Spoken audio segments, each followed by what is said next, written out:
Out for those fake friends, y'all. Get in here right now. We're gonna have a conversation, honey.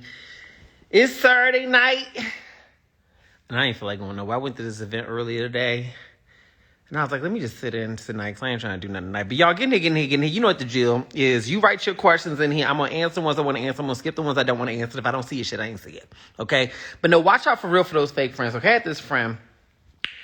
Who, deep down, I kind of felt that the hoe was a bit kind of, like, hey, Namza, I felt that the hoe was a bit on the, fake side of shit. I felt that shit. But, hey, Rolanda, I sent somebody to you. I'll DM you, let you know his name, but he reached out to you, about your voice coaching classes. Cause he was asking me, he's like, who did I go to? I was like, go to Rolanda Watts. So I sent them to you. But no, for real. So what I was saying was like, this friend I had, he was nice enough, but I had these little fake friend moments from him, and I kind of ignored them. But that was like in my early 30s, right? So I ain't paying no attention to it like that. But whatever. And then over the years, what I noticed is that he kept showing himself as a fake friend. And I noticed he would talk shit behind my back. I noticed he'd always be the dog bringing me the bone. Talk about, ooh, you heard what somebody else saying about me. My question is not what they said about me. My question is why they felt so comfortable telling you that shit about me if you was really my friend. You see what I'm saying? And how did you respond to the shit, okay? Watch out for the bitch who's bringing you the gossip about you, okay? Because why was they in that conversation? I'm going to say this, okay? I'm a real one, okay? If you my friend, I'm loyal as hell. Nobody on this earth would ever think to come to me to tell me no gossip or know nothing about you because they know how I am, okay? They do not want my wrath, okay? And that was a lesson I had to learn with this person, because later on, I found out through the years this person was talking smack and doing all this other shit behind my back, and I had to cut them off. And when I did that, I took inventory of other friends in my life. I have many. Back then, I had a lot of friends. I called a lot of people friends, but I realized a lot of these people who had around me were not friends. They were people who were just keeping surveillance. They reach out to you every now and then. How you doing? Just catch up with you. What's new with you? Bitch, you don't give a fuck what's going on in my life, because you don't really call me like that. You just call to see what's going on in my life. Not that you want no shit, but just so you can kind of keep tabs on what's going on. Watch out for those bitches that you don't hear from at all. But when they do reach out to you, I just want to check in on you. I just want to check in on you. What's new with you? Ain't no motherfucking thing new with me, ho. Pardon my language. Ain't nothing. Shit, fuck pardon my language. I'm going to cuss up a storm in this one, okay?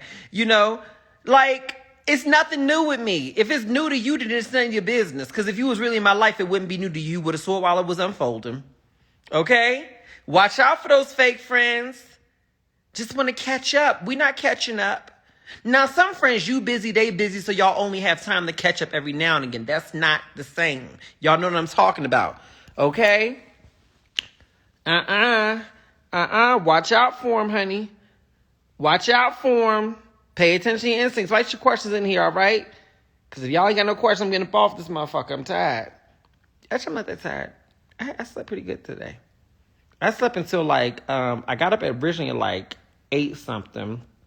Couldn't get out of bed. I was tired. And I stayed in bed until noon. I slept. I watched, I was scrolling, minding y'all's business. And went back to bed until noon. You said my man talks to my friend about our relationship. Have you told him to stop fucking doing that shit? Have you told him your man talks to your friend about y'all? Hold on. Why is your man talking to your friend like that? Girl, revisit that. Hold on, y'all.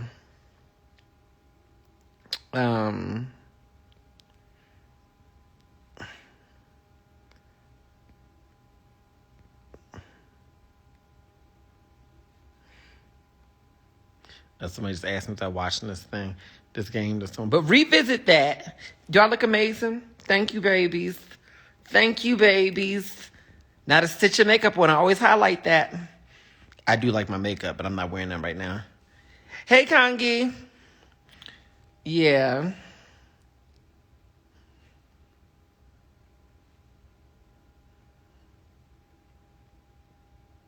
Hold on, I'm responding to somebody. Mind your business, girls. Mind your business. Why you gotta mind my business? You always know the bitch is doing about the smirk on her face. But no, for real, watch out for that shit. Hold on, I'm back to this shit, because that wore me out. Why your friend talking to your man? Why your man talking to your friend? Hold on, let me show him. Oops. Cat out the bag. Hold on there.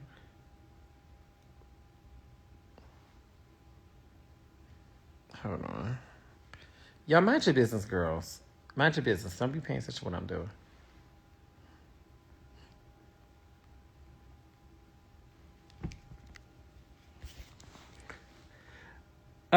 Anyway, I'm back. What am I reading? I'm not reading nothing.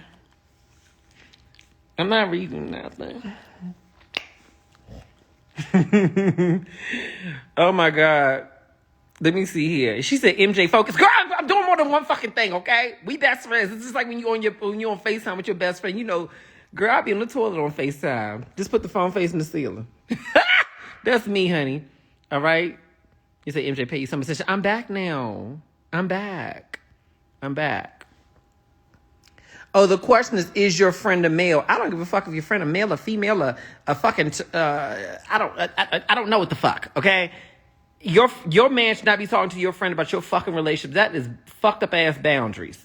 That does to your friend. He's not talking to his friend. He's talking to your friend about the relationship. Chaba. What's my question? Okay, you said business advice. You offer a class and nobody signs up. How do you mentally and emotionally bounce back? Well, first of all, what you have to realize is that most things in business, we expect them to happen faster than they really will happen, and we expect them to be more successful earlier than that normally happens. Okay? So you just got to be in it for the long haul and just accept it is what it is. Learn your lesson. Find a competitor who's doing the same, who's marketing the same thing as you. If they're being successful, honey, remember, it's not about being original. It's about being effective. You don't need to plagiarize, you need to copy. But if they're doing it well, how is their marketing different from yours? You may want to replicate them. You may want to collaborate with someone else who does reach a good audience and say, hey, I'm doing this. Can we collaborate together on an event or on a whatever? You bring your people, I bring my people, we split the money, whatever it may be, But what's my next question? Would you ever consider hosting a retreat? Yeah, I'd love to host a retreat. Absolutely. Would love to do that. If a guy broke up with you, and you messed up and asked him to reconnect, and he says, I don't know, I'll see how I feel when I see you. Is he done or not? Girl, the fuck do you think? Well, first of all, let's take a step back. This motherfucker broke up with you. He broke up with you. And then, yes, you did make a mistake by going to him and saying, hey, can we see what's going to happen again? Okay, you had a lonely night. The red wine was hitting your spirit. I get it, girl. Okay, we've all been there, And so you sat up here and tried to eat your own vomit. And then he basically played your face and said, I don't know, I'll see how I feel when I see you. First of all, okay, what you need to do in that moment is write to him. And when you write to him, what you need to write to him is say, I am so sorry. I was tipsy. I took pain medicine. I was emotional. Honey, I'm very raw and I'm just very authentically myself. It is what it is. I know it ain't always pretty, but this is just who I am. I would be straight up with them. I would be like, hey, the other night when I reached out to you, I was really operating from a really low place within myself. I was sad and I realized I wasn't missing you. I was just lonely. So please disregard that message because I did not mean anything that I said. God bless you, my brother. And then block his ass. Not to keep him from contacting you, but so you can't contact him. First of all, I'm going to let you know what it really was. I'm going to regain my respect on that. Put some respect on my motherfucking name, honey. I don't want your motherfucking ass. I was lonely. Just call it out. You was lonely. Maybe you was horny. I don't know. Say that too. You know what I'm saying? I don't even remember right now. Nah, then he think you crazy. I would tell him straight up, I'm so sorry. I was operating from a really low place. Oh, my God. You know I don't want you. God bless you, honey. Yeah, I promise I'll never reach out to you again. God bless you, Block. All right? Just be done. You see what I'm saying? Baby, the truth can set some shit straight. And my thing is, I'm not trying to hurt his feelings like that, but his response, I'll see how I feel when I see you. He could have just very politely, A, not responded, or B, just said, no, thank you. That's not where I'm at. I feel like we're at a better place now, not being in a relationship. He could have dealt with you more considerate because he knew good and goddamn well when you reached out to him that she was in your feelings. And he going to respond to you in that cold-ass motherfucking way with no compassion? Hell no. So you need to gather his ass real fast. I know people love to say turn the other cheek. Well, bitch, I feel real motherfucking good when I turn the other cheek and I gather your ass at the same time. I'm that girl, okay? I'm that girl, okay? I am that girl. I feel good when I know I've gathered you. Okay? Quit playing with me. All right. Let me see here.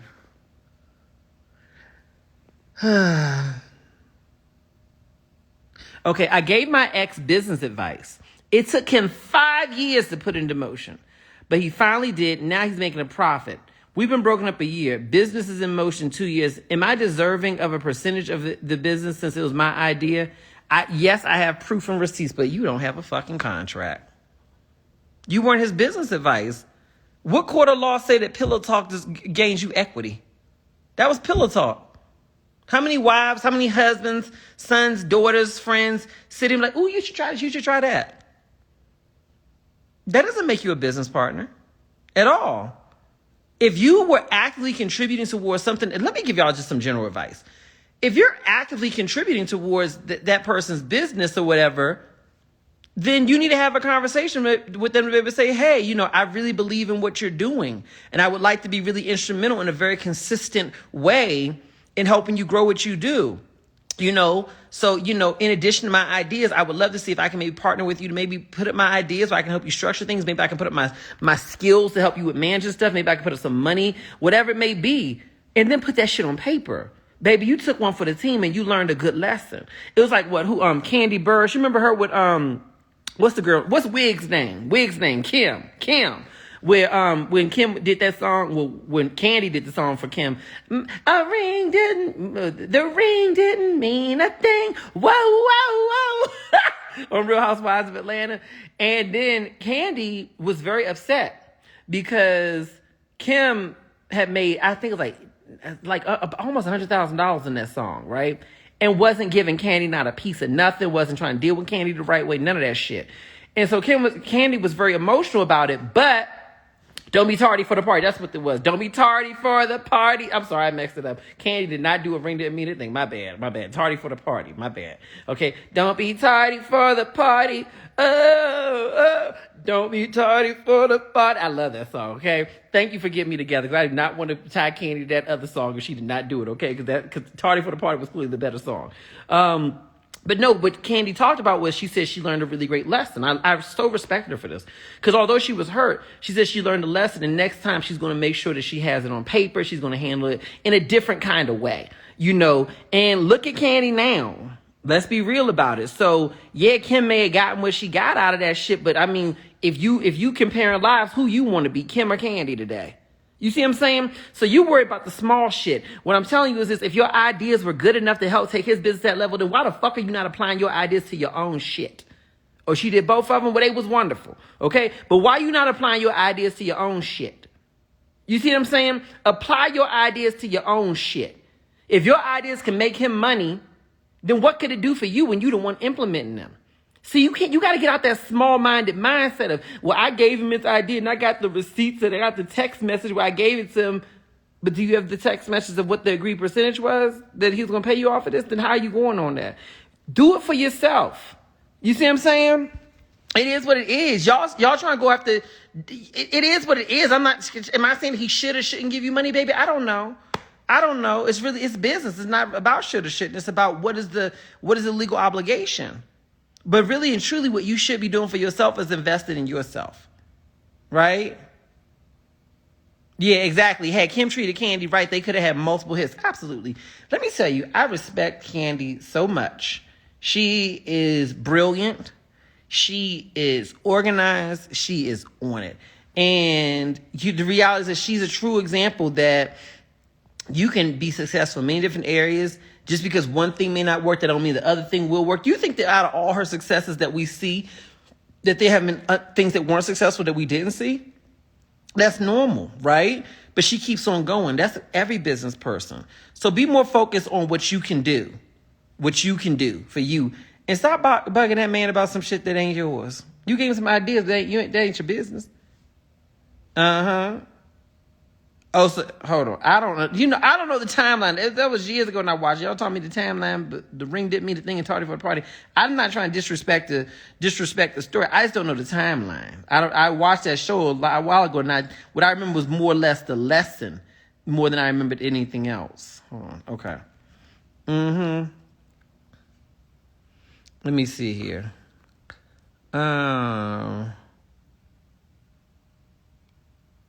She says, thank you. I never thought I needed a contract with your fiance, but you're the best. Baby, you need a contract with your motherfucking kids. The fuck? If it's money, it's contracts. Fuck all that shit.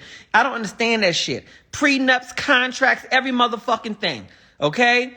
Every motherfucking thing is written down and agreed to. All right? Yes, you need a contract. I didn't think I needed that shit. Why the fuck didn't you? You thought he was me, your fiance forever? Have you checked the fucking divorce rates? The fuck? Shit can happen. People can die. So what happened if y'all was real good and he giving you whatever piece of it just on the strength of y'all being close or whatever, right? And then he up and die, but he's still your fiance at that point in time, right? And then his mother or whoever his next of kin pops up and say, no, I deserve this part of the estate. This is mine. This is mine. I deserve this part of the estate because I'm the next of kin. What you gonna say? We agreed to this verbally?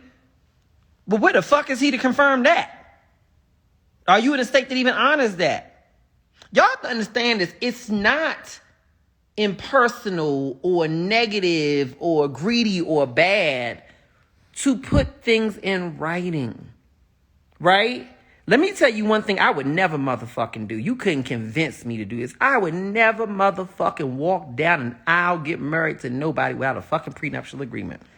Let me be real fucking clear about that. And a prenuptial agreement is not about, it's not just about, if we break up, this is what happens with the money.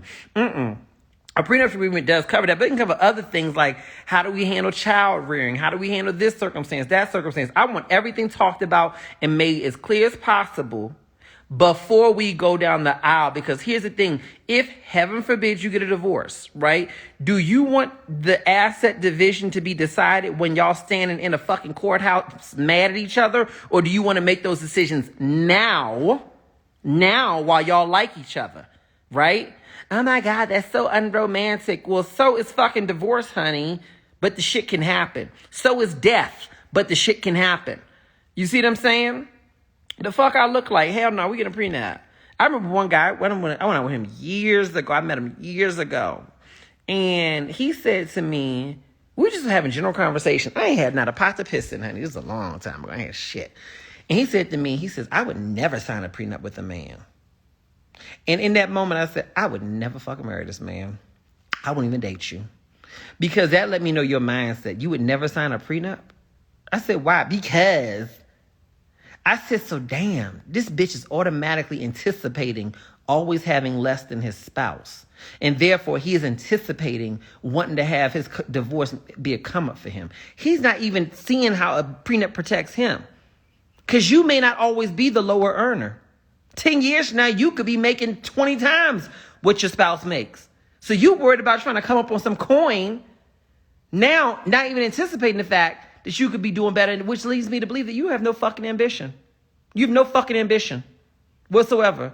I said, nah, I'm good. Blocked his ass right quick. Fuck that shit. You selfish ass bitch. Fuck that shit. No, sir. No, sir. No, sir. So, yeah, that's number one. Okay. Number two, one of my rules of money in business and relationships is don't you motherfucking mix your goddamn money with your spouse. I don't give a fuck how good the sex was. Don't mix your money. I don't care if you're married. Don't mix your money. Don't mix your money. Right? Here's what you do. You got your account.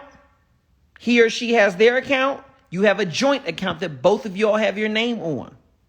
Whatever the joint bills are that you all incur together goes into that account.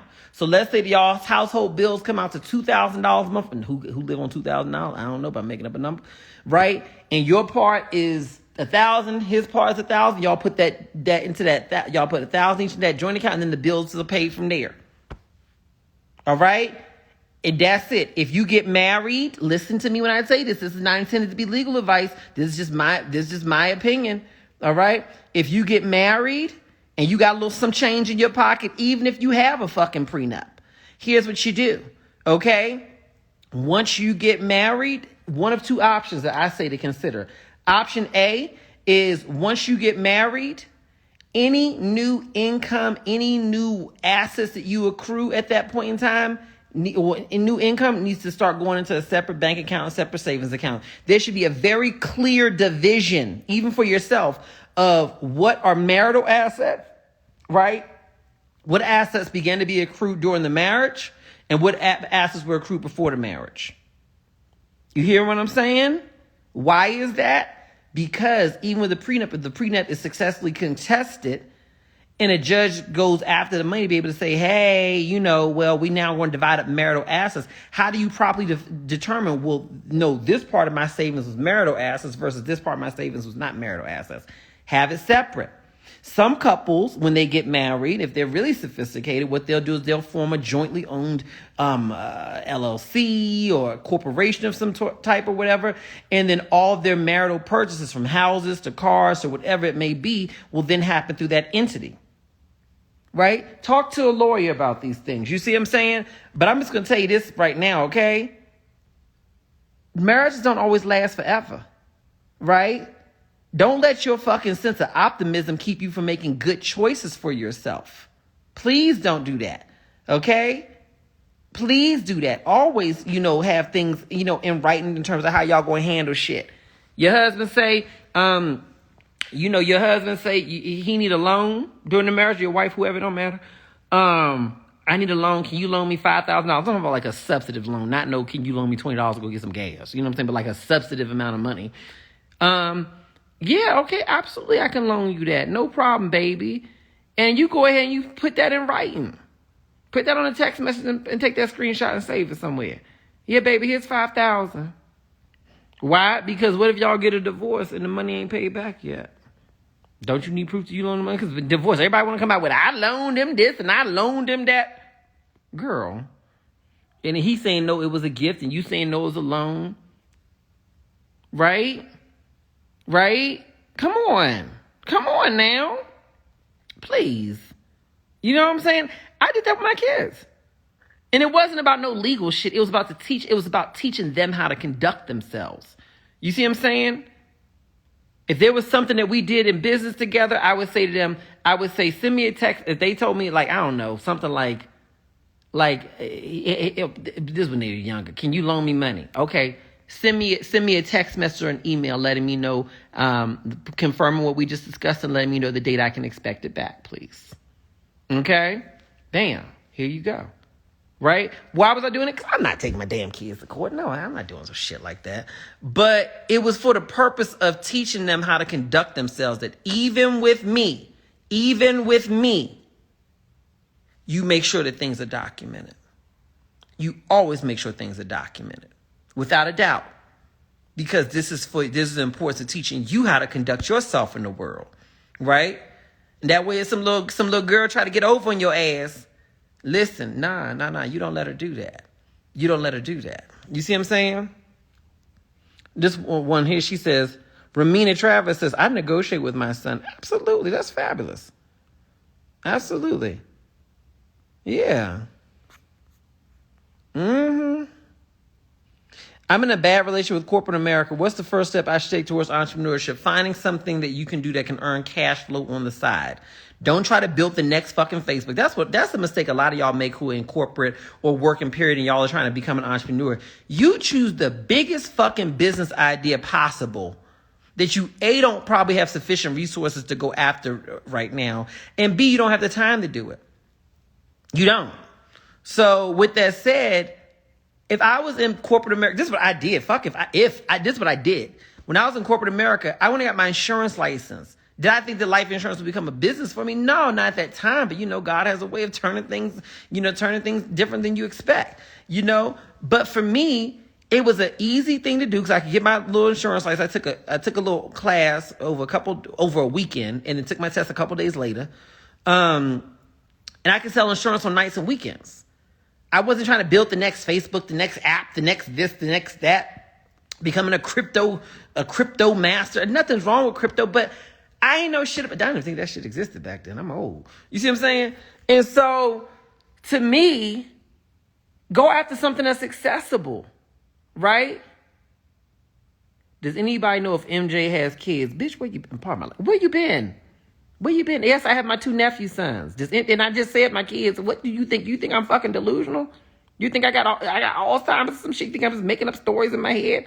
And then my goat did blah, blah, blah, blah, blah. When I loaned money to the gorilla down the street. Who do you think I'm talking about, sugar? Yes. Yes. What you did? You just come on. I'm just fucking with you, baby. But yes, I have my 2 nephew sons. Those are my nephews that I raised as my sons. Absolutely. Let me see here, y'all. Mind your business. Mind your business. Hold on. Let me see here. I'm trying to figure out how to do this thing here because I got this order. Now, this is my order. You know I'm always ordering some shit. I ain't doing nothing but ordering some grapes. But whatever. I'm hungry, y'all. Shut up. And I'll be with y'all shortly. Okay. What am I wearing? I'm not wearing nothing. This is my blanket from my couch. I ain't wearing no shit. Ain't nothing much. Just a little blanket from the couch. Hold on. I'll be with y'all in a minute, but I gotta... Who Lord, these people?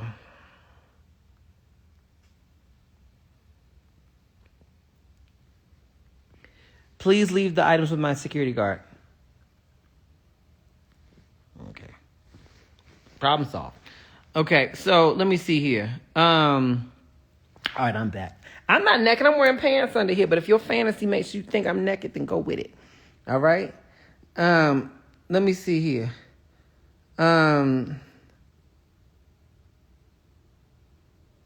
You said my boyfriend don't live here, but his daughter does. So hold the fuck. I love you too, baby. You said your boyfriend don't live with you, but his daughter does. So basically, you taking care of his daughter. What? The fuck? In the almighty doormatness, because you're a doormat at this point, honey. Why? No, I'm sure she's a sweet young lady, okay? But she's not your child unless you've chosen to take on the role of saying, I'm taking you in independent of your father. Right? No, I can't do chicken noodle soup today. You know what the fuck I had last night? I had chicken noodle soup, the fried rice. Baby, I told you all the spice, that's my nose is running, right? Baby, listen. I got up this morning. That's what woke me up so goddamn early, okay? Because I woke up to my stomach. I felt like my stomach was going through hell in my sleep. I was like, what the fuck? Baby, I shouldn't have ate that late. No, sir, because that woke me up. You see what I'm saying? Honey, woke me up. And you know, and I'm the kind of girl where, you know what I'm saying. When you know what I mean. I take a shower every time. I'm just that girl. I'm that girl. I always gotta be clean. Okay, so can we go there for a minute? Because I'm that girl. I don't understand how you set your ass on the toilet and you ain't had no wet wipe, no bidet, no shower, no nothing. I like a shower, and I told you a little dish, just dish a little bit, just dish a little bit. Okay, I just want to make sure everything's good. Honey, I don't want nothing. Clean, honey. I need to be clean as the board of health. You see what I'm saying? And so I got up this morning, was going through my motions. And then I was like, well, I'm going to take a shower because I shower before I get into bed. Just period. Just on GP. So I couldn't imagine going to the restroom and then getting into bed. Getting into bed after going to the restroom. Like, you see what I'm saying? No, sir. No, sir. So I had to take a shower. Then the shower woke me up a little bit because that's what showers do to me. I said, God dang. So I ended up laying there scrolling, minding y'all's business on Instagram. And then eventually fell back asleep. How did I even get on that subject? Oh, the chicken noodle soup. Hence why I'm having grapes tonight. That's what it is. That's what it is. Now, I take pride in my cleanliness. I'm a very clean person. She said, you got me wanting to travel more permanently and not just vacation. Can I tell y'all this, okay? One of the best things I ever did in my life was choosing to move abroad and traveling, okay? Reducing my expenses. First of all, I had to reduce my expenses, okay? Mama don't make money like mama used to make. Now, I ain't sitting on the street begging for coins. But my money ain't what it used to be. Money goes in ebbs and flows when you're in a business, when you're in a business. You know what I'm saying? And that just is what it is. And so I said, well, times have changed. And as times have changed, I thought to myself, at first I was thinking, well, just move someplace else in LA, or whatever. It wasn't that big a deal. Like, I just move somewhere else, not the end of the world. Because at the time, I was just like, this is expensive. I got to pay for gardening and this and that and the other. I had this big old house I didn't even barely use. I'm like, you paying all this money for this house and you don't even use it. And so then I started watching these videos on YouTube, on YouTube, talking about, oh, you can live in this place for $1,000 a month, $1,500 a month. Most places I ain't want to live. But there's some of all those places. I was like, oh, never dawned on me that being abroad, right, you could spend less money. It never dawned on me. I started doing it. I started traveling.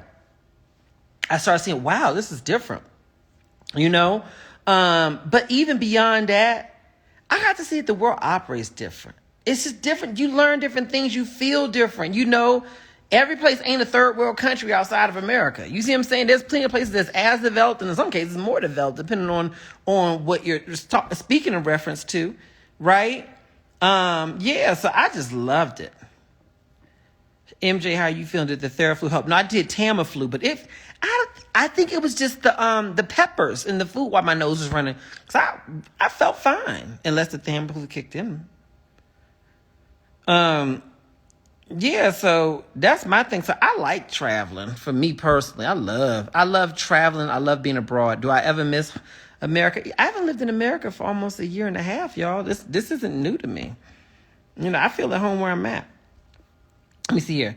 MJ, I have a date next week and he picking me up. I'm kind of nervous he might judge where I live since he's picking me up. I don't know why I feel this way. Where I live is a bit shady looking. Well, let's talk about this for a minute, okay? First of all, why is he picking you up on a first date?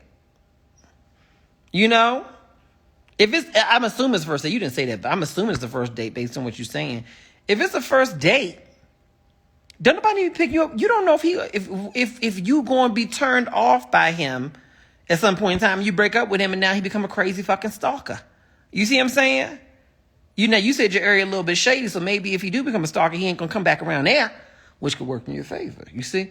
But nah. Fuck that shit. I don't need. I remember like, I can pick you up. I can come pick you up. First of all, bruh, I'm not dumb. You picking me up means you want to drop me off at the end of the night, and we know what the fuck that is, okay? I don't even know if I'm down for that with you, But second of all, you don't need to know where I live until you need to know where I live. You see what I'm saying? And so with that understood, that's I'm like, no. So, but you live where you live. If this is more than the first date and you really feel comfortable with him knowing where you live, then that's cool. He gonna have to know at some point in time. First, let me tell you this, okay? Because safety aside, don't ever be ashamed of where you live or what you do. Don't ever be ashamed of where you call your home. Where you call your home. Oh, you said yes, it's the first date. Fuck that shit. No, sir. No. No. Picking you up on a first fucking date? Hell no. Hell to the motherfucking no. No, that's not safe.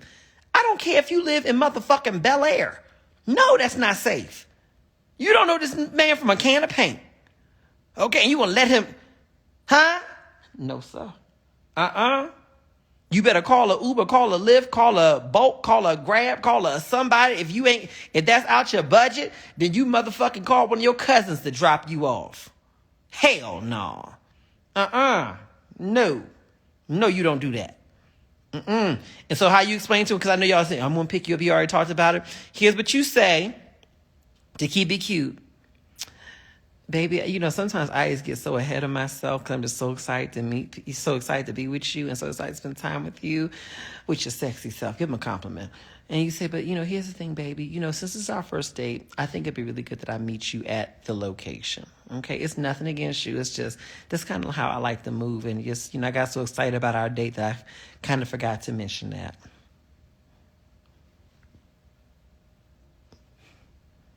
Period. Hell no, you pulling up to my house on the first date. You know how many people I've been out with over the years who I later found out was a little bit not rap tight? I'm like, I'm so glad this person don't know where I live, because if I block them, all it is a block. I ain't got to worry about them showing the fuck up, right? It's just a block. Ain't nothing more soothing to your spirit than blocking a motherfucker and knowing that you likely will never have to see them again. Block. Not block them and now they staying outside your house. You done fucked the game up at that point in time. Was your address given out already? That is a good question. If it was, it is what it is. Lesson learned. Okay? But you say you live in a shady area, so if he got some sense, he ain't just gonna pop up over there. You see what I'm saying? That's one benefit of living in the hood. Folks don't just pop up on you like that, because they scared, so that's actually a really good thing, And so, let me see here. How do we deal with the man that's ungrateful? We stop giving him shit. You close your legs. I hope your wallet was never open to him. Okay? Close your legs. Don't do shit for him. I don't understand this. Y'all be giving man wifey treatment, and he don't even treat you like you his side bitch. Okay? I don't get it. I don't motherfucking get it. No. He can make his own fucking plate. The fuck I look like? You ain't got to thank you, ain't got to nothing, you ain't got nothing for me. You don't do shit for me. I'm supposed to make your plate, wash your clothes. Baby, can you do this? Listen, your mama did that shit for you, but I ain't that bitch, right? Hey, lips popping. She says, MJ is my best friend, I swear. Hey, best friend, right? Shit, I'm not doing a motherfucking thing for you. Hell no. They say, what is this, tit for tat? The fuck it is. Hell yeah. Because when we do shit for each other, we pour energy back into each other. So how can I keep pouring energy into you if nothing's being poured back into me? Now I'm coming from an empty cup, which is going to lead to fucking resentment. Nah. Stop doing shit for him with his ungrateful motherfucking ass. Hell no. And when he bring it up to you to say, why you stop doing shit for me? You know what you say to him? You say, well, baby, can I be transparent with you? Transparency is always important. He going to say, yeah, I really didn't feel very appreciated when I was doing these things for you. Why not? You never said thank you. Sometimes you were demanding as if it was the expectation I do these things. And for me, to be quite honest with me, it started to affect how I felt about you and how I saw you. And I really want that to happen. So I thought it'd be better that I just pull back on doing things. Not to hurt you, but frankly, because the way I was starting to feel about you just wasn't healthy for our relationship. I like doing things for you, but I like being appreciated even more. And you shut the fuck up and look at him. You see what I'm saying? Don't you ever do that shit. I used to get so much gratification out of doing that shit for men. I cooked for him tonight, and when he left his clothes at my house, I did my laundry. I threw his clothes in with my laundry, and blah, blah, blah, blah, blah, and blah, blah, blah, blah, blah, blah. I used to get so much gratification out of that shit. And they come and don't even understand that I put a little extra motherfucking, downy, the lavender kind in there, so they shit smell good. They don't even be paying attention to that shit. I cook real good. That was good, and don't even just. That's it. You supposed to bow down to the ground. Somewhere. It was amazing. I'm like, I'm not doing that shit. I'm not going to be appreciated.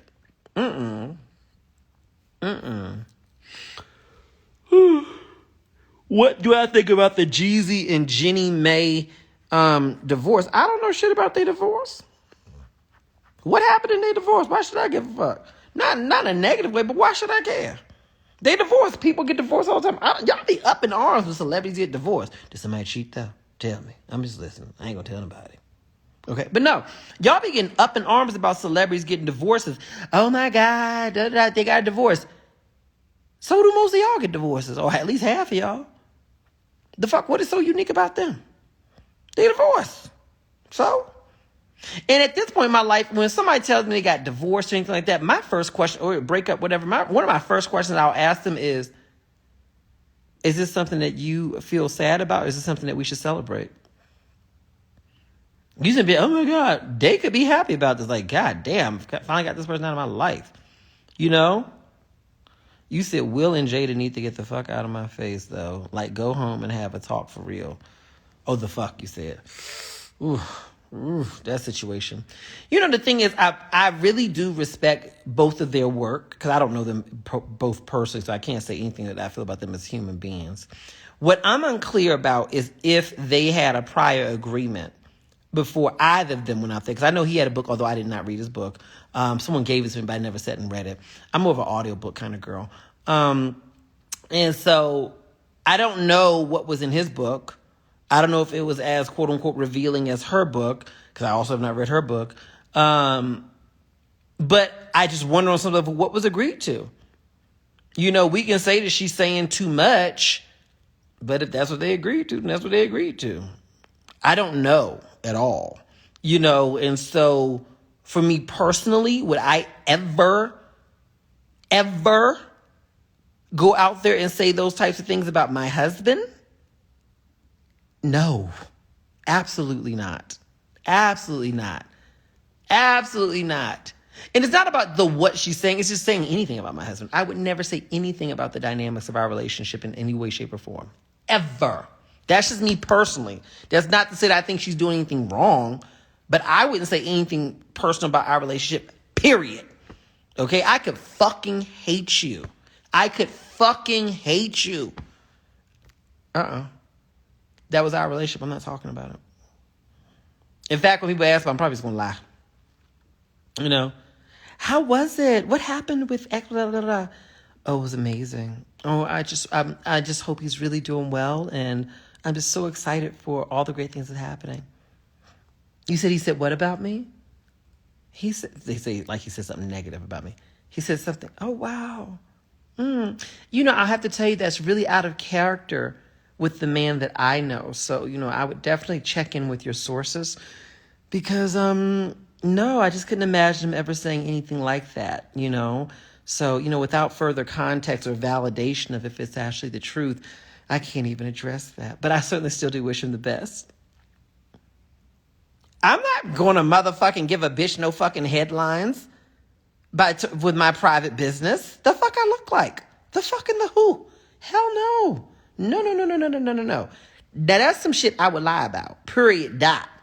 You ain't getting no motherfucking authenticity from me about that shit when it comes to protecting my private relationships. Fuck no. Fuck no. Really? Really? No. Wow. You said that he cheated, and there are photos of it. You have photos for me today? Are we sure that's even him? No, this doesn't look like him. No, I don't know. I mean, without being able to validate it, this is actually him. How can I speak to that? What's our next question? I'm not giving headlines. I just don't believe in that shit. Now, if you and a couple where y'all two agree to that shit, then fine, go for it. Right? Exactly. Look at Beyonce. Look at Beyonce and Jay-Z. You remember years ago when they was on tour and there was all those rumors coming out because she was doing the songs that made people think she was really talking about him. But we don't know if that was artistic liberty or if she was actually really talking about him. We don't know, right? But when people are assuming that they were going through whatever they're going through in their marriage, I don't really believe that either of them really came out at that time and said anything. Jay did do an interview where he talked about cheating on her. I remember him doing that. And he did it in a very classy way because he talked only about himself. He acknowledged that he made mistakes. I think he talked about that he was kind of operating from, I don't know if it was trauma. Basically, he talked about that he wasn't operating from the best place in himself. He didn't make it about her. So within that very close space of him talking about it, I respected how he handled it. You know, for her, she ain't saying a motherfucking thing. You know? Period. Right? Yeah, honey. Now, I learned that from being in this industry. When you're in these interviews, hell no, you ain't got to answer everything. They can ask what they want. You can answer what the fuck you want. Period. Dot. People can say whatever they want to say. If you ever notice, what makes the headlines is not the questions that you didn't answer. What makes the headlines is the questions you did answer. So what does that tell you? Don't fucking answer the question. What are they going to say? That you didn't answer? That's not a headline. That's not going to be turned into a meme. Don't fucking answer. What? I can't address that. I don't know anything about. What is this? No, I think that no. And you say that this is him. Wow. And this is our bed. That's what you say? You know, these crazy AI memes. I don't know. But what I do know is he's an amazing father, an amazing husband. Oh, absolutely amazing.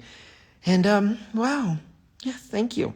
Now, when that fucking camera go off and you get out the studio, take the mic off, bitch, take the mic off. A lot of the hoes got in trouble with that shit. Take the mic off, okay? And when you get in the car and you call them up, you fucking piece of shit. You fucking asshole.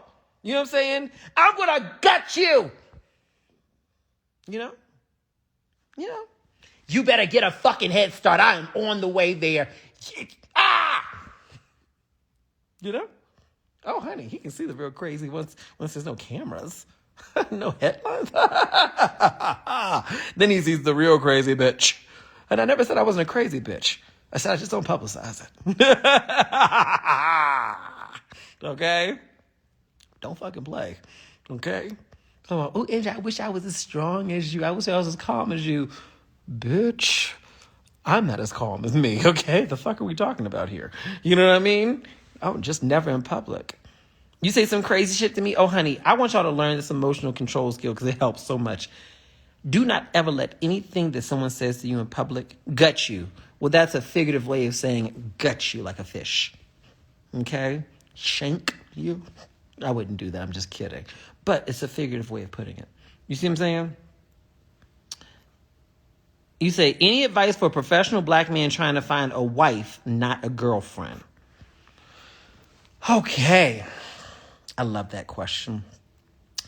I believe that the way you find a wife is you do have to have a girlfriend first, because what I don't want you to do is jump into something so fast and then look up 2 years from now after the honeymooning period is worn off and you're like, why the fuck am I with this person? Okay? So I definitely think that girlfriend and dating is a thing, but I get what you're saying. You want to find someone who can become a wife and not someone who's going to be perpetually a girlfriend. I think, first of all, a couple things. I'm going to say, like I tell my boys, you got to package yourself appropriately. Okay? Package yourself appropriately, okay? Yes, my brother. You know, you already got the professional part down. Perfect. You know, how do you carry yourself? What kind of friends do you have around yourself? See, here's the thing a lot of women won't tell you. Oh, excuse me. What turns them off from you ain't your job, ain't your looks, ain't nothing like that. It's the people you spend the time around. You hanging around a whole bunch of single hoish men, right? You need to change your social circle, you know, because what she sees in them, she's going to believe is in you. That's number one, okay? Number two, you need to put yourself in spaces where those type of women are at. You know, that is very important to put yourself in those kind of spaces. It applies to women in reverse too. You have to put yourself in those kind of spaces, right? Where those women are going to be at, you know. A mistake that a lot of us make is that we're single and we hang out with our single friends in single places, expecting to meet people who are marriage material, but some of those single places don't really attract marriage-minded people. I'm not saying that the local nightclub don't attract those kinds of people, but I am saying, you know, you see what I'm saying? You know, if I was a professional trying to look for a professional woman, you know, and I don't do coochie. I'm the coochie. You said y'all don't get no ideas. You know, some of y'all women say, oh my God, finally. No, bitch. No, bitch. No, bitch.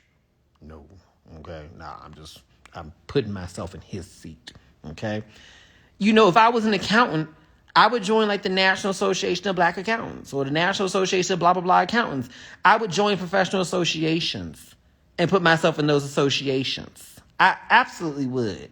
To put myself around those kinds of women and men. The fuck? That's where I'm going. I'm going to, what's that thing that they did in Atlanta? Invest Tech or something like that?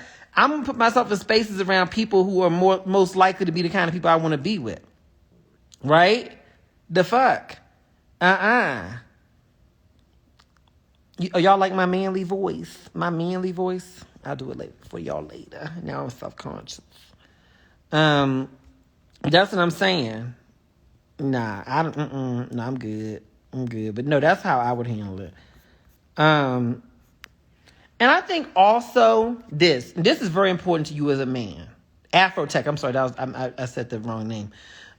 This is very important for you as a man. Ladies, please don't get offended by this shit. And if you do, I don't really give a fuck. I'm just going to tell them the same way I tell my boys, okay? You have to understand that as a black man who's a professional and you looking for a woman, you have the world as your oyster. You really do. There's a ton of black women who want you. There's a ton of non-black women who want you. It is what it is. And that's a beautiful thing. But that also means that you can afford to take your time. You can afford not to rush in and not be pressured. All of us can, but you especially can. Okay? So know that. Know that. Just like they got power, you got power too. Do not ever allow yourself to feel lucky that she chose you. Fuck that shit. Fuck that shit. You know what I'm saying? You are not lucky that she chose you. You are lucky that you chose one another. Okay? Do not tolerate no bullshit. Do not reduce your boundaries or nothing like that. I'm serious. Because a lot of y'all are some real fucking catches and you end up with these dog-faced ass bitches. Not all of y'all, but some of y'all be acting like, and it's not about your behavior, it's about the way y'all act. Okay? These dog-faced ass bitches, okay, who run you ragged, run your money, treat you like shit, emotionally abuse you and shit like that, because you don't have a self-esteem high enough to know what your true value is. Okay? Let me say this. If I was a straight man, if I was a straight motherfucking man, bitch, you bitches couldn't touch me. You couldn't touch me, not with no motherfucking bullshit, no games. I don't give a fuck what your little podcast taught you about what you supposed to get up the fuck out of me. I'll give you what you deserve and what I feel like giving you, and it'll be in direct proportion to what you contribute into my life. The fuck? The fuck and the what and the who. I just understand, I'm like, the laws of economics don't add up in this fucking way.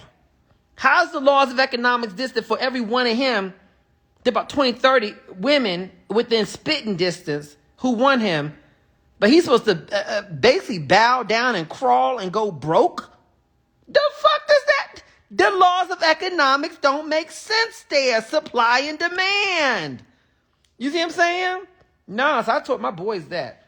I said, don't you ever motherfucking get played. Don't you ever get played. I showed them the pure numbers. I said, look at these numbers here. Look at these numbers. Treat women with respect. Treat them good. Find you a good one. But my nigga, don't get played. Don't get played. Right? Please don't get played. So that's what I would tell you, my brother. I normally am not giving advice to men on here. Not that I choose not to, but a lot of men don't really ask for advice unless they're gay. You know? But that's the advice I would give you. I'm going to tell you straight up. Supply and demand means take your time, be picky, and don't accept no fucking bullshit. Period. Dot. Okay? Don't accept no motherfucking bullshit. Treat her with the utmost respect. But don't be no doormat. Don't be no doormat. You ain't got to accept. Baby, you could be ugly as the bottom of a shoe. There's still about 30 women who going to line up to fuck you. Period. I'm just telling you. Y'all, women, y'all ain't got a good track record for choosing good. I'm just telling you. Y'all right? Y'all don't like what I'm saying. Then y'all may want to look at what some of your sisters are doing. Because some of y'all, I'm like, girl, how are you the director of HR making $261,000 a year? Got 2 paid off cars, a rental property, a home, all this shit, and you fucking Darnell. This nigga who don't have a motherfucking pot to piss in, has the emotional intelligence of a fucking goldfish, 4 baby mamas, and he ain't taking care of none of them, but he got good dick. The fuck? All right? I'm just saying. That's what I'm saying, okay? Some of your sisters out here just be making y'all look horrible sometimes. I know it ain't all of y'all. But I'm like, God damn. Can we just get her an ounce of self-esteem today? You be seeing her, I'm like, how are you a professional and you are all these things? You got 2 master's degrees and this motherfucker can't even form a fucking complete sentence. I've seen that shit. I'm looking and I'm just like, I'm just mesmerized. I'm like, okay, he's beautiful. Okay, that's nice. But girl, this man is clearly dumber than a fucking bag of rocks. The fuck? Why are you with him? He clearly has nothing to his name. Because when I listen to him and ask him what he does for a living, the answer sounded stupid as fuck.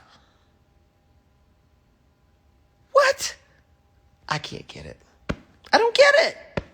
I don't fucking get it. Right? I'm going to tell y'all this, okay?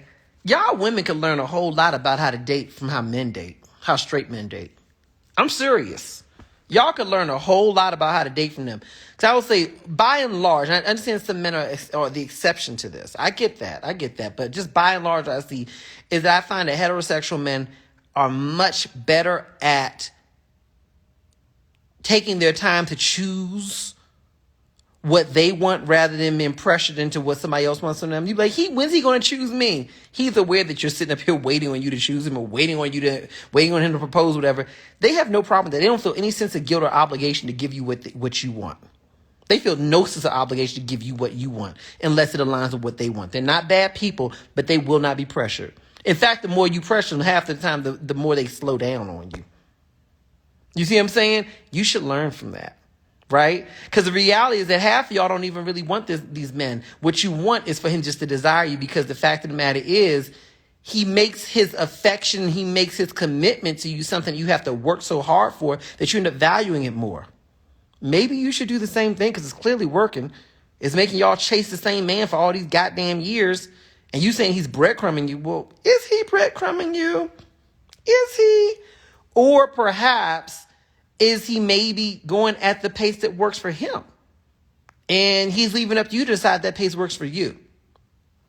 Another thing you can learn from these men is, in a lot of cases, unless y'all have committed to be monogamous, he's not subscribing to that.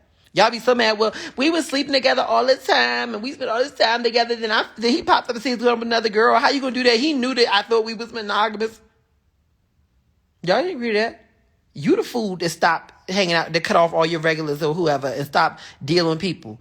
You out at the coffee shop and there's a fine ass man staring at you. You ain't giving him attention. Why? Because you claim you got a man at home. Bitch, you ain't got a man at home. You got that man that you talk to regularly who may come and spend a night at your house, but he's not committed to you yet. You should take a note out of his bill, because I guarantee you, when he's sitting at the coffee shop and some pretty girl right there, he's walking up to her or he's entertaining her. Okay? Let's be real about that shit, okay? Y'all vilify them for doing shit that y'all should be doing. The fuck? The fuck? Why are you not doing it? Do they look unhappy? Y'all the ones sitting up here in your 30s, 40s, and 50s talking about, I'm lonely, I'm lonely. These big ass men are not fucking lonely for some reason. Why? Because the fact of the matter is, they also recognize that I don't think a lot of these straight men don't have a scarcity mindset. You can have a man who's old as dirt and ugly as a bottom of a shoe, and he still think he can snatch some girls. You know what I'm saying? He still think he can get them. And because he got that mindset, he can. You see what I'm saying? There is somebody out there for everybody. You see what I'm saying? Do it. Do it. I'm not saying play people or lie or do nothing like, I'm not saying nothing like, I would never want you to do something that's below your character. But what I am saying is, listen, you better enjoy your fucking life. Okay? Let these men know that, honey, hold on, let me read my thing. Girl, I need to respond. I think I didn't respond earlier. Okay. You know, treat them the way they treat you. Now, if they have a conversation that say, hey, now we focus on each other. If you want to focus on him, then you focus on him. But the fuck? I would never. If I was a straight man, y'all couldn't have shit on me. She says, MJ, I disagree. Even though I make enough, and so does my husband, and I married him within my social class and economic context, but some women are staying at home moms. How are they supposed to contribute? I don't know what you're talking about, baby. I hear you, and I want to read out loud your comment because I feel like you wanted your comment to be acknowledged, but I don't understand how that applies to the context of what I'm talking about. I don't know what you mentioned. I'm talking about maybe comments from something earlier. I'm talking about women standing in their power by understanding the same power that men have, you have it too. Stop thinking that somehow or another that they play by different rules, and you know they play by the rules of the dating game. Why the fuck are you not playing by the same rules? That's what I'm coming from. You said some of it got cut off. Well, that's all right, baby, okay? I hear you, but that's a different subject and a different context, and I don't even... Just like I said earlier, I was talking about the comment in the interview. Darling, I'm having a hard time addressing that because I just don't have enough context, but I'm wishing you well. Mm-hmm. Namaste. No, I'm just fucking with you. I'm on another subject right now. If we circle around that, then we'll see what happens. Okay. But no, for real, I learned that shit, honey. I used to be one of these young broads out here letting these niggas set the rules for my dating life. Hell motherfucking no. Hell motherfucking no. I'll tell you in a hot motherfucking minute, I'm not interested. I would love to.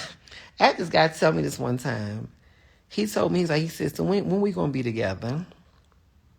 When we gonna be together? Now, bitch, I ain't even gave him no punani. Okay, I didn't even give him no punani. Okay. Oh, when I was talking about statistics and economic class. Okay, but I forgot what I was saying at that moment. So I got to come back to that. We'll get there. I ain't gonna punani, right? But he liked me. He took me out a couple times, all that kind of shit.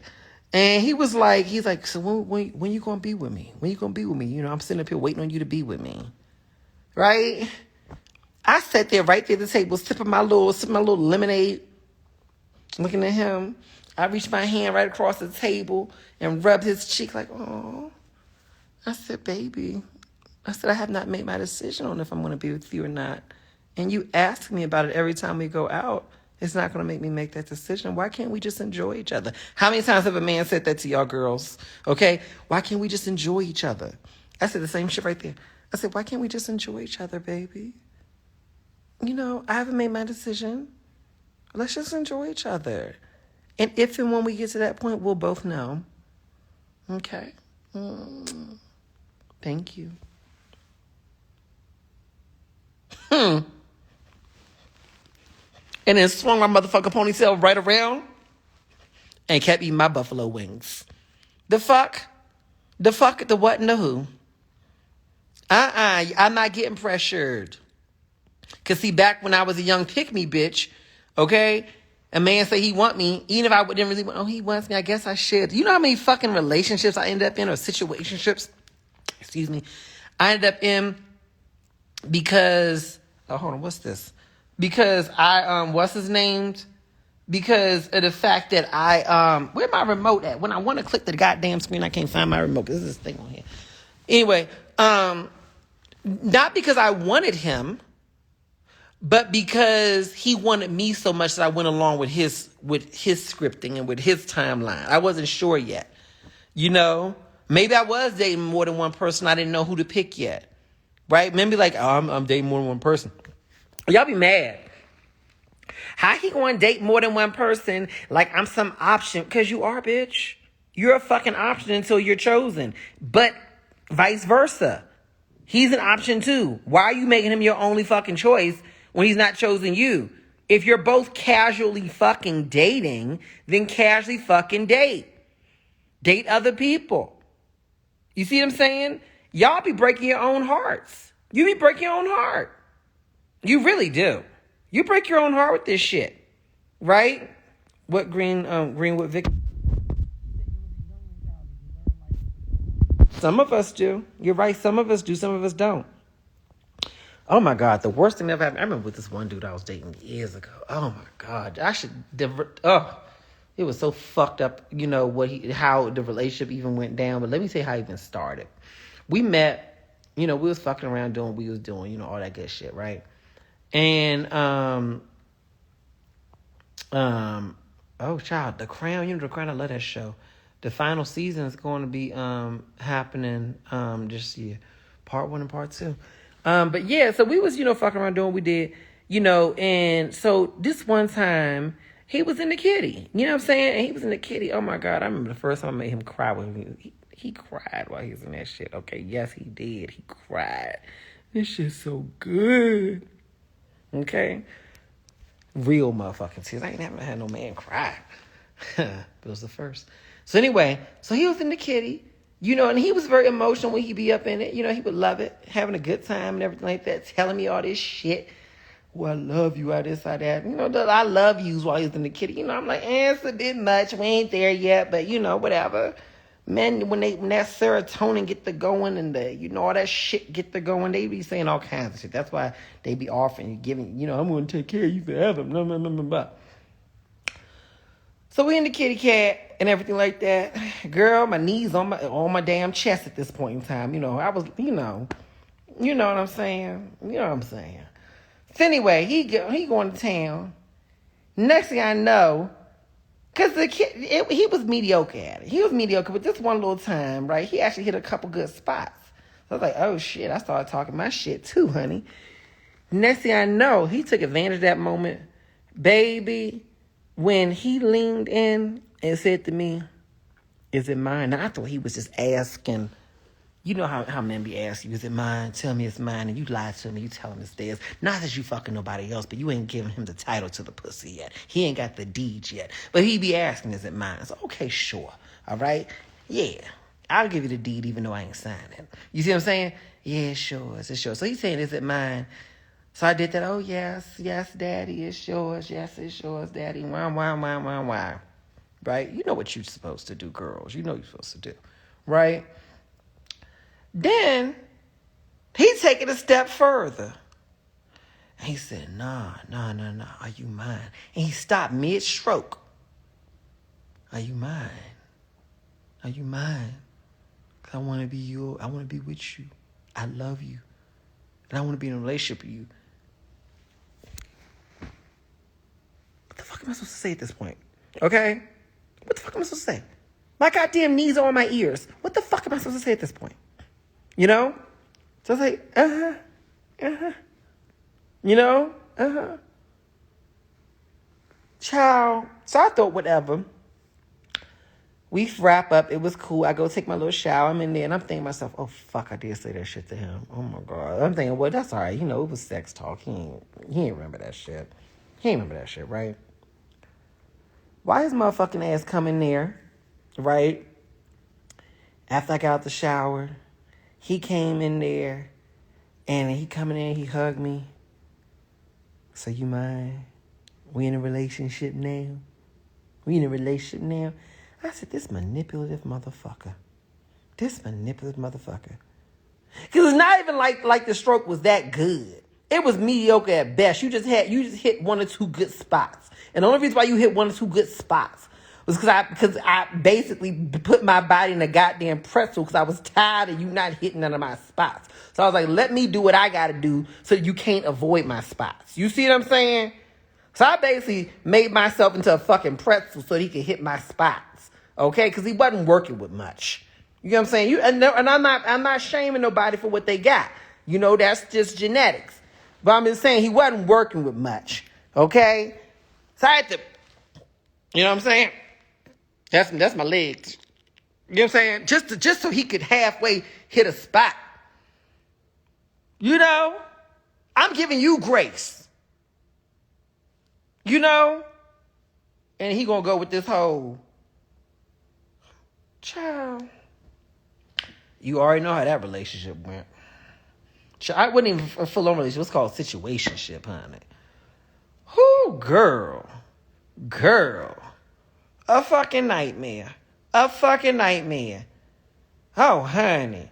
Now, I'm not a size queen. Let me be very clear with y'all about that. I'm not a size queen. I know some of you girls like, I needed to hit my kidneys. Well, bitch, that's on you. Okay? I ain't that girl. It's nice. It's nice when you have it, but it certainly ain't no fucking necessity. Okay? Because you can't do nothing but a couple times, barely twice a week. You got to soak and Epsom salt. Hell nah. I ain't trying to be sore. I want to know you was there, but I don't want to be, hurting. Hell nah. People like, I like pain. Bitch, get the fuck out of here. Not me. One guy asked me, do we go together? Oh, that's so cute. He said, do we go together? She said, ain't nothing worse than a brother that can't hit the spot, baby. And don't hit the spot and don't be listening to you about how to hit it. I remember this one dude, honey. I was with him. This is when I was young and I didn't know how to speak up, right? Because I didn't know how to speak up for myself in the bedroom. I really didn't. And so I was trying to reposition my body so he, hit the spot the right way. And he just, like a bunny rabbit, bang, bang, bang, bang, bang, bang, bang. You know what I'm saying?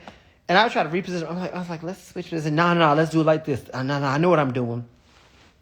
Do you? Because does my face looking like this not tell you? Arch your back. Let me tell y'all, men, something about these back arches that y'all be demanding. Y'all be demanding back arches, okay? Back arches are earned, honey. Back arches, ladies, do you feel me? Back arches are earned, okay? For me to arch my back like the kitty cat that I am, okay? Let me tell you one thing or another, okay?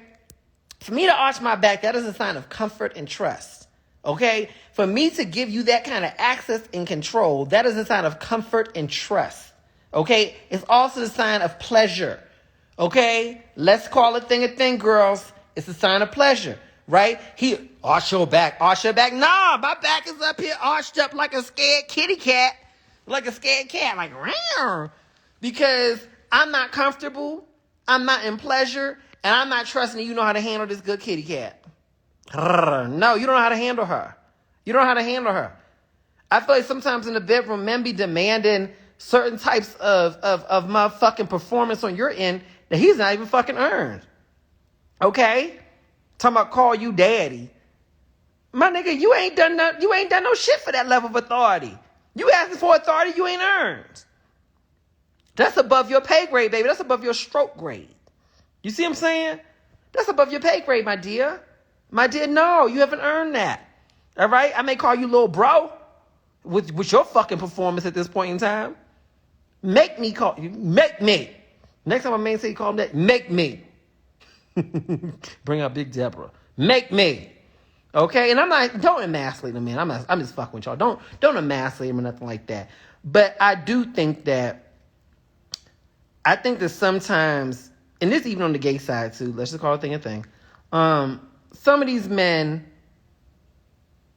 watch too much porn and they objectify. They can love you to death, but when it comes to that bedroom, a lot of men learn and reinforce their sexual habits based on what they see in porn and shit like that. Right? And I ain't nothing against porn. I think it's a healthy part of a healthy sex life. I think that's fine. But real sex don't happen like that all the time, right? She got her back arched up like that. She doing this, she doing that. First of all, because that's a job. Let's just start there, okay? She probably was in the back getting all opened up and seasoned, if you know what I mean, just for what was about to happen. So she ripe and ready. Or she do this shit so much that her shit so wide open, it's like throwing a pin down a hallway. You see what I'm saying? And then y'all want to run up in, this her third scene of the day. And then they want to run up in you like you got porno coochie. The fuck? The fuck we gonna do? It just ain't real. Thinking that they doing something. And let me tell you this. I don't know how y'all feel about this kid. Maybe y'all can explain this shit to me, okay? Because I don't understand this.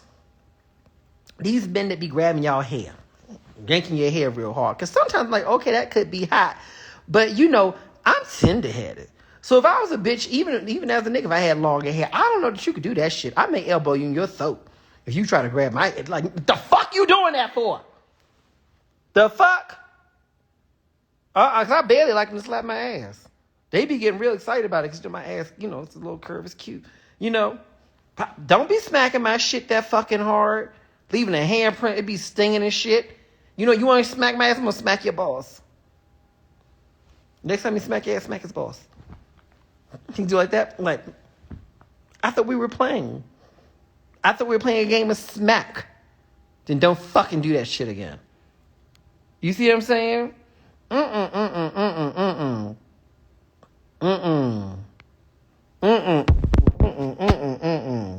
I'm tender-headed, honey. You can't be grabbing on my neck like that. Grabbing on my hair like that. If I had it, I don't know that you could do that. Hell motherfucking no. Let me see here. Who Lord? Ass tired, baby. Ass tired. Exactly. She said, don't leave no evidence or no prints. Let's talk about hickeys, okay? I remember I was living in L.A. And it was this guy I met. He was fine as hell, but crazy as a bit. Not crazy, but just emotional. And he got mad at me because I told him I didn't want no hickey. Because every time he be kissing on my neck, you know how it feels when somebody trying to create a hickey. And I'm like, I'm older. By that time, I was probably in my early 30s, but still old enough to not want no goddamn hickey. Hickeys are for teenagers. You know what I'm saying? Or for people in their 20s who just going at it. I'm like, you got to go into the world. I think a hickey is one of the most disrespectful fucking things you can do to somebody. Because they got to go into the world. So this girl got to go into her job as a school teacher, head of HR, delivering Uber. I don't fucking know.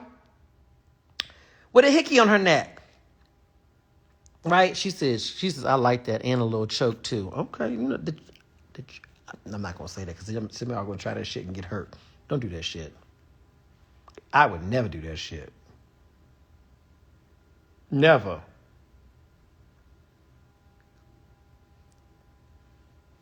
I'm kidding.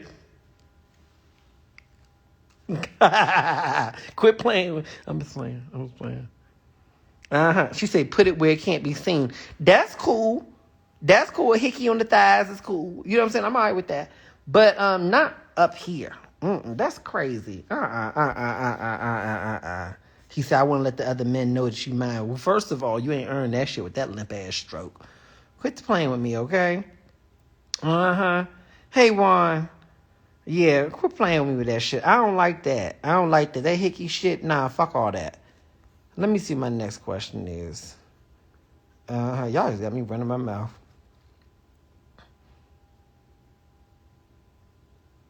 What are your thoughts on women dating men making significantly less money than them? Do you think that psychologically works? I feel a certain way about it. So let me tell you this. My opinions on this have evolved. They have evolved, okay? Because this applies to women and men, male dynamics. I cannot say if this applies to the lesbian dynamics because I'm not as familiar with that dynamic, but when it comes to two women. But I can tell you whenever there's a man involved. But no, it can apply to lesbian dynamics because it's really talking about when there's a masculine energy person involved. So I do think this can apply to lesbian dynamics too. My personal opinion is this. It used to be that no money shouldn't matter, blah, blah, blah, blah, blah, blah, blah. I think at the baseline, if he's able to functionally take care of himself and not be dependent on you, then cool. I don't think a relationship can work anytime that a man is financially dependent on you. I do not believe that can work. It cannot work. I don't believe that. Can he make less than you? Sure. But should he be dependent on you? Absolutely no. He cannot depend on you. That's where I draw the line, okay? So let me put that out there. Now, let me go a step further. I do think that it's a struggle for many men, not all men, but for many men who view themselves as a masculine energy person to be in a relationship with someone who makes more money than them. Significantly more. I think it's a struggle, not unless they started out at somewhat similar levels, or maybe he started up higher and as life went forward, she just happened to make more money. You married somebody, people make more money over time. But I do believe that for many men, it is very challenging for them to be able to deal with that. I think that it's a weakness for a lot of them. I think it's emasculating to them. I think that a lot of men are taught that their power and their value comes from how much they make and how much they contribute to their household. And therefore, they don't know what their role is when they're not contributing or when they're not able to contribute at the same level. Even for gay folks. Oh, my God. Oh, my God. You know how many times in my life, especially since I since I got on camera and, started growing my businesses and stuff like that, meeting men who it's just like, they would say shit like this, and I already know it's a no. You just offer these type of comments. Damn, I don't know if I could really be. But I don't know if I could be everything. Am I enough for you? Well, what make you think you're not? Like, what was it? What indicator made you think you were not enough for me? I just look at how you live. I look at what you got, and I just kind of, I question that. So you telling me you're focused on that, and there's nothing that I said or did that would make you feel that way? That's not a battle I can overcome. I can't overcome that shit. That's just how you feel. You see what I'm saying? I don't want to deal with that because I've tried to push past it. Oh, my God. Oh, my God. The worst men emotionally, the most emotionally abusive men I've ever dealt with in my life were men who made less money than me. Not to say that men who make less money are automatically emotionally abusive. What I am saying is that there is nothing worse than a man who is financially insecure because he will use every other way to express that insecurity. Nah. So, can you be with a man who makes significantly less than you? Sure. Is he content in that? Is he comfortable in that? And can he take care of himself? If y'all broke up tomorrow and you both had to move out from one another, could he take care of himself? Could he? If the answer is yes, then fine. Go with that shit. Right? Oh, she said, MJ, she says, when they say, look at how you live, Yes, look at how I look. See, here's the thing. I couldn't be one of them. I could be. If I was, let me be real about it. Because I've lived this. In my life, when I've met men who make more money, especially when I didn't really have much at all, I literally felt happy about that shit. It's not like I was trying to live on them and no shit like that. That wasn't where I was coming from. But I felt happy as a motherfucker about that shit. I certainly did. South Africa won the rugby match. Woo! I didn't know. I'm on live talking to y'all. You know, I don't really watch sports. We won? Hold on. Now, you better not be lying. I was about to send out this text message. So happy.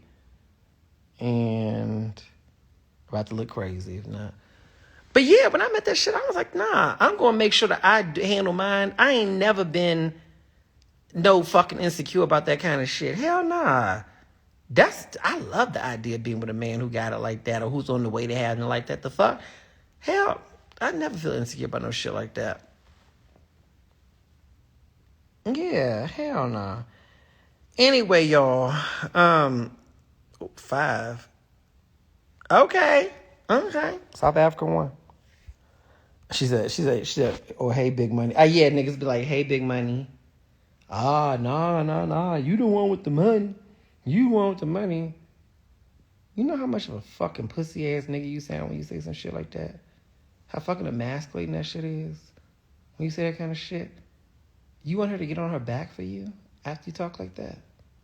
That's some weak nigga shit. That's just some weak nigga shit. Let me tell you what makes me view a man weak. There's many things. We'll start with the money thing. I view a man as weak as fuck when he allows himself to feel small about shit that's fucking irrelevant, like money. That's emasculating in my eyes. I view a man as weak. Weak. Oh, I turn off to him so quickly if he asks me for money. Ooh, that turns me off so much. I will block you. I will stop dealing with you. I will close my legs to you. Oh, it is the How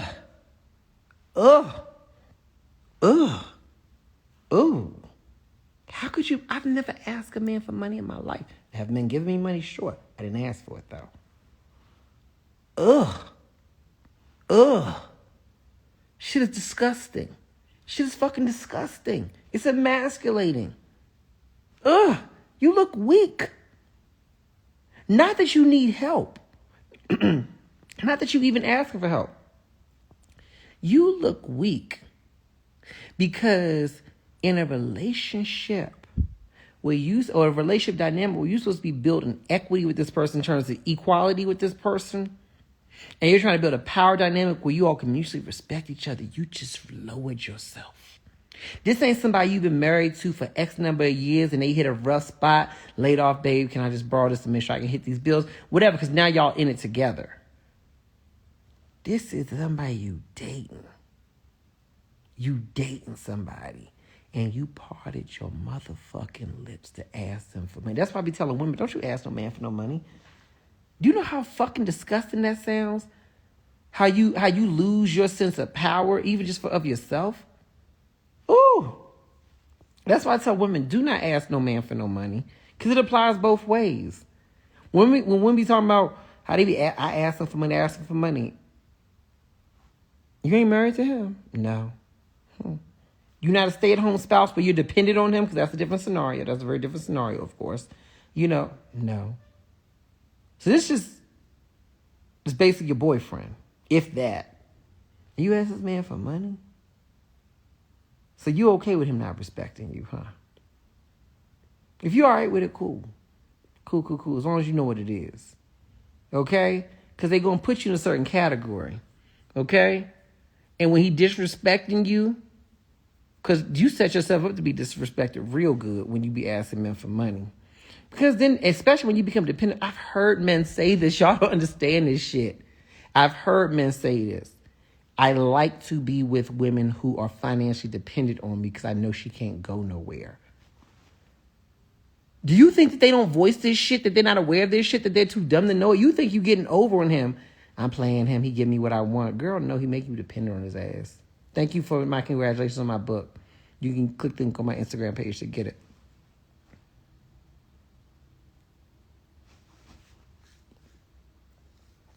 You say don't have sex with him if he can't come through in a case of an emergency. Why is he your emergency fund anyway? Why don't you have a credit card to use in case of emergency? Why don't you have a savings account? Who would you go to in an emergency if you were single? Why is there somehow another, you know how to cover your emergencies when you're single, but when you get a man, all of a sudden now you need a safety net? To me, a man is not a safety net financially.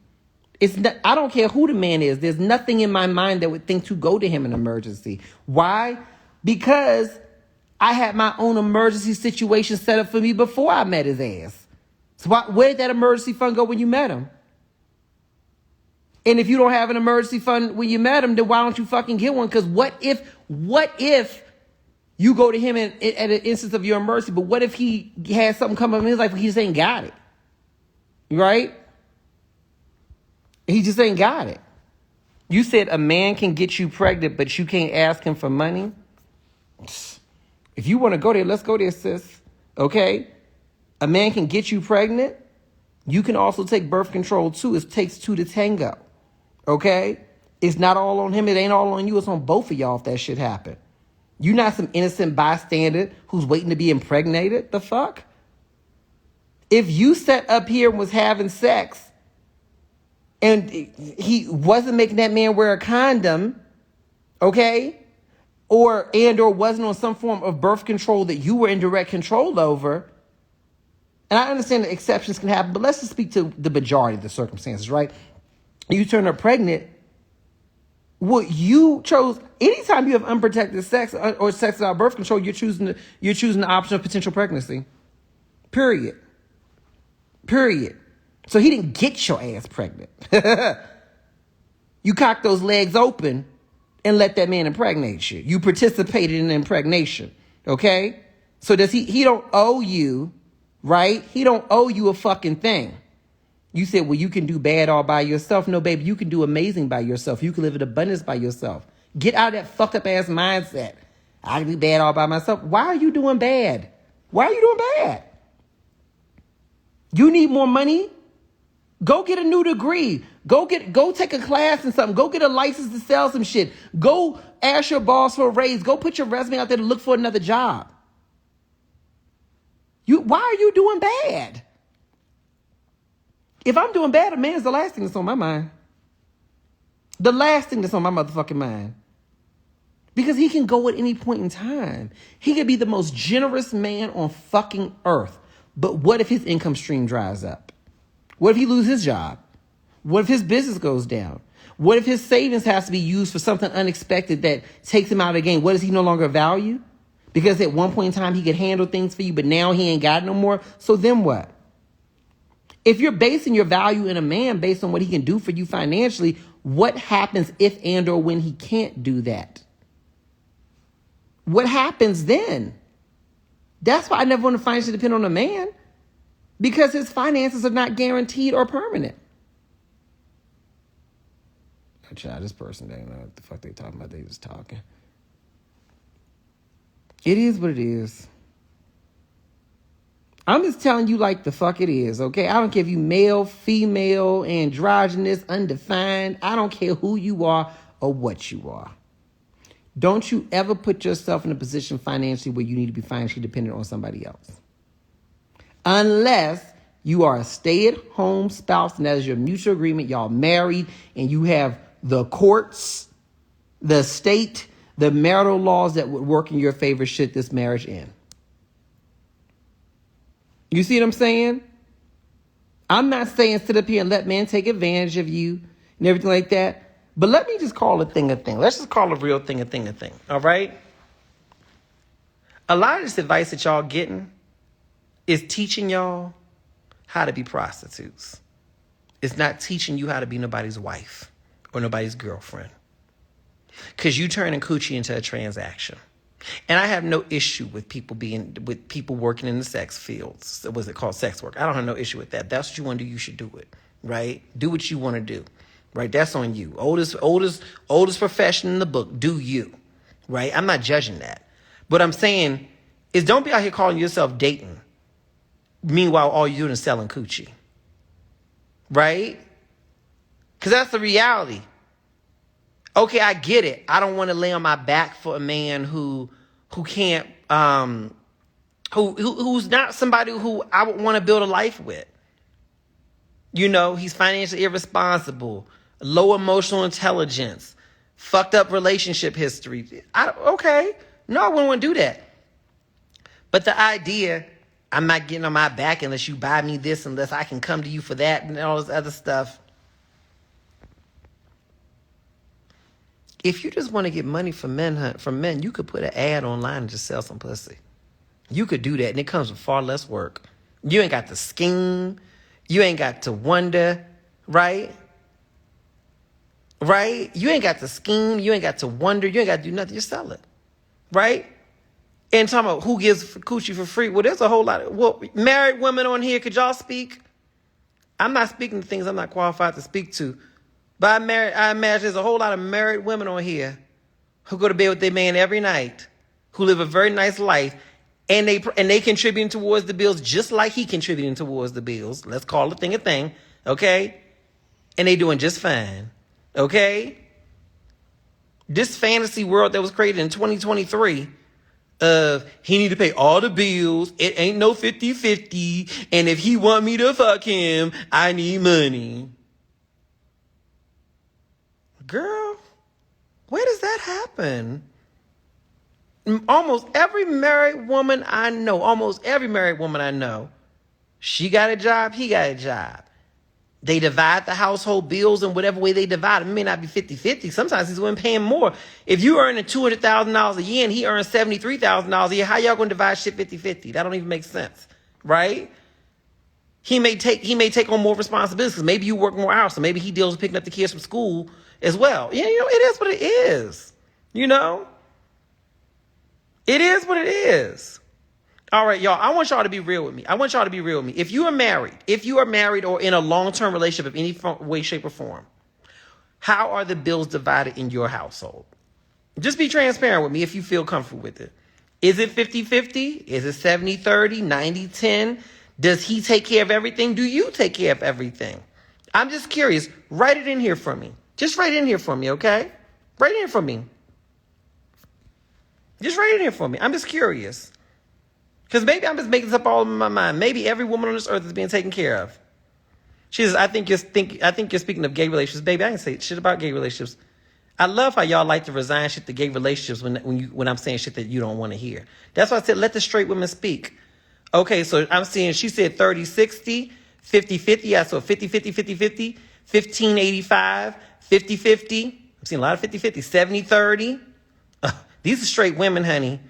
Okay, 80-20, okay. 60-40, 80-20, 50-50, okay. She says sometimes 50-50, sometimes 70-30, sometimes 100-0. It's been 12 years. This person said that he does pay 95%. 50-50 again. What, they all gay men disguise themselves as women? Go ahead, discredit them. Reach out to them and discredit them. You can just discredit me all the fuck you want. Right? It is what it is. It is what it is. Can I ask y'all this? I'm just curious. What determines for you how you divide it up?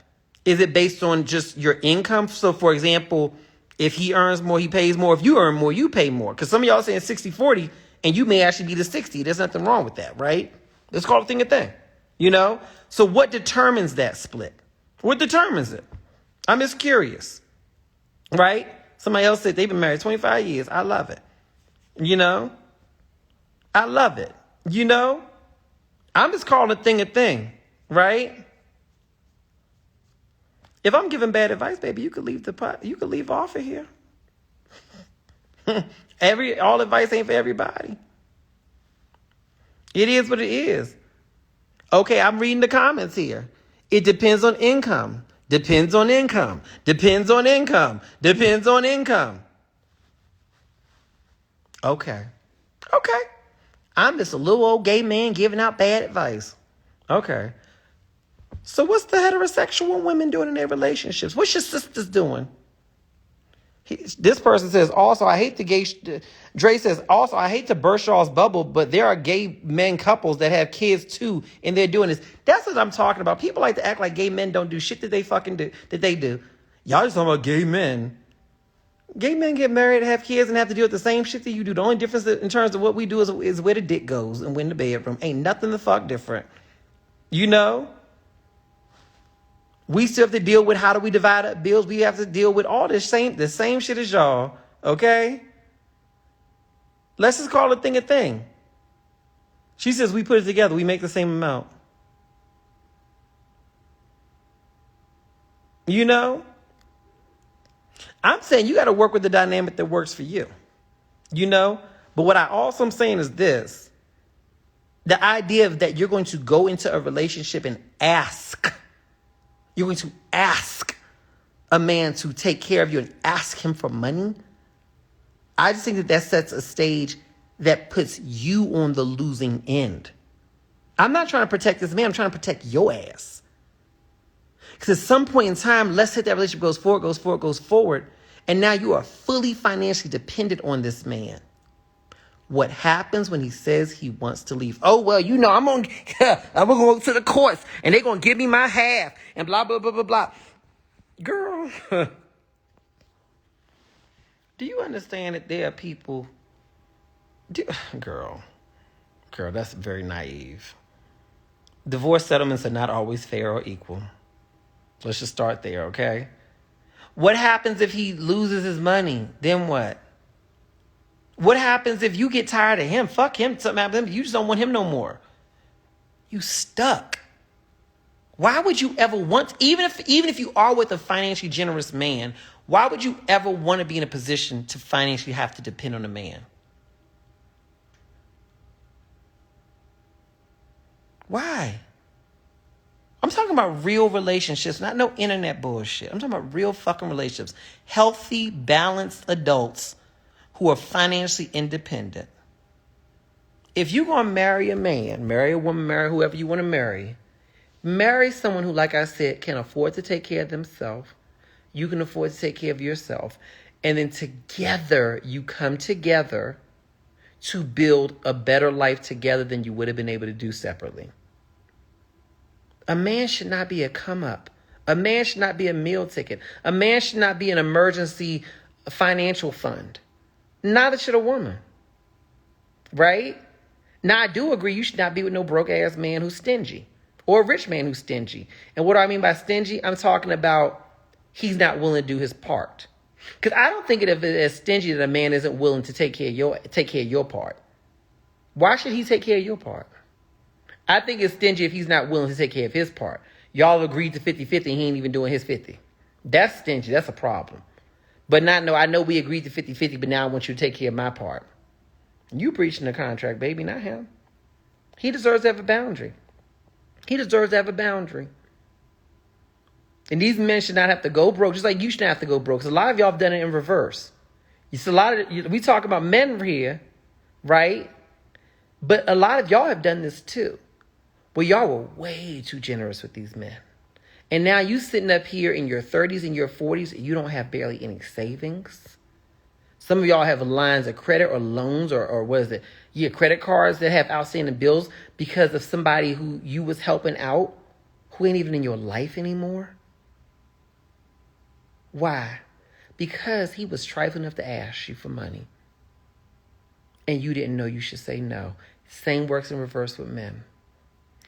I'm telling you this. I advise every man, if you are with a woman who treats you like an ATM, who treats you like your value in her life is assigned to how much money you can give her, then you are with the wrong woman. Because there's another woman out there where she's going to be able to show up and hold her own, and you're going to hold your own, and then you all are going to be able to do great things for each other. It's going to be beautiful. Nobody's stingy. Y'all are doing great things for each other.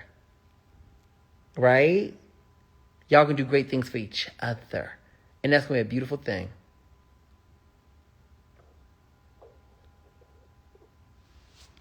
Right? Let me see here.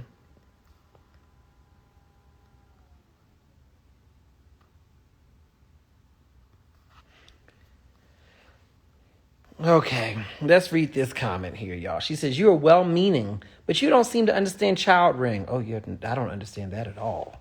Of course not. Or family life, and why some women want a traditional arrangement.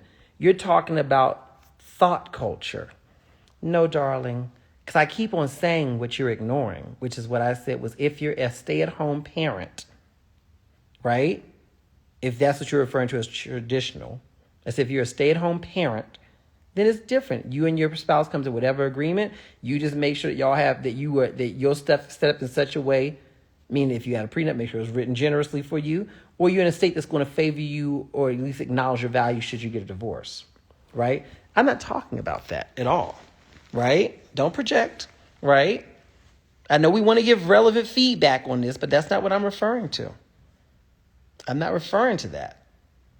If you get in a relationship with somebody, right? I'll give you a perfect example. I know someone who I'm very close to. They're in a relationship. When them and their wife as a male, when he got with his wife, she was working at the time. She eventually started having children. She eventually quit her job because, frankly, it cost of child care and everything like that. It made more sense for her to be a stay-at-home. And she's been a stay-at-home ever since then, almost 20 years, right? He works. He takes care of that. She takes care of the house. But it's such a balanced dynamic, right? That was the agreement that they grew into. And it works for them just fine. I think that's a beautiful dynamic, right? I think it's a beautiful dynamic for two spouses, rather you gay, straight, two people who are like, hey, I don't mind showing up financially and you show up in this way. Both people are bringing something to the table, right?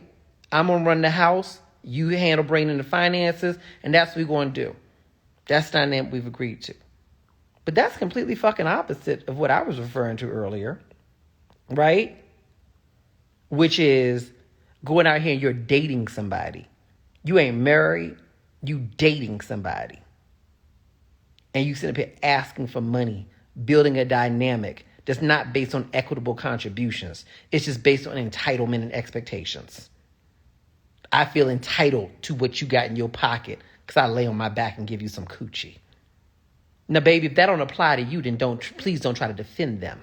You defending people who ain't you, right? Why? Right? I'm talking about that shit. The fuck? That's stupid. That's stupid as hell. Let me see what these other comments are.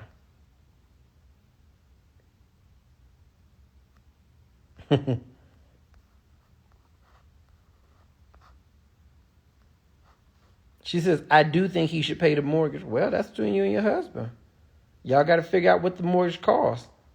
If you got a $4,000 a month mortgage, right? You earn, I'm making up a number, $120,000, and he earns $54,000. Is it equitable? Because if he earns $57,000 a year, his paycheck every 2 weeks after taxes and everything taken out maybe is about $1,500 every 2 weeks. Maybe. Right? Can he afford to pay that full mortgage and have a dime left to his name? Or maybe he takes care of part of the mortgage and you take care of part of the mortgage.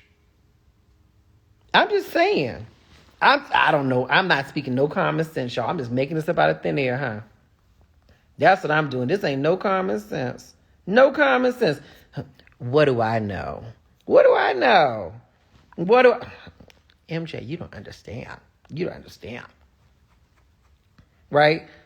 Someone just said, well, the Bible says that a man should provide and should do all those other things. Can we take a couple steps back? When the Bible was written, was this at a time where women were among the most educated groups in the world? Was this at a time where women were able to even work? In the Bible, it also talks about women being property. Okay? So this is the time, I'm not criticizing that. I'm just acknowledging this is a time where women had no economic freedom whatsoever. So of course, if you were going to take on a wife, you need to financially take care of her 100% because she had no fucking work or any money. The fuck? What do you think was happening back then? That she was working in HR? That she had a good job? She had nothing. She had nothing. She could even leave him if she wanted to.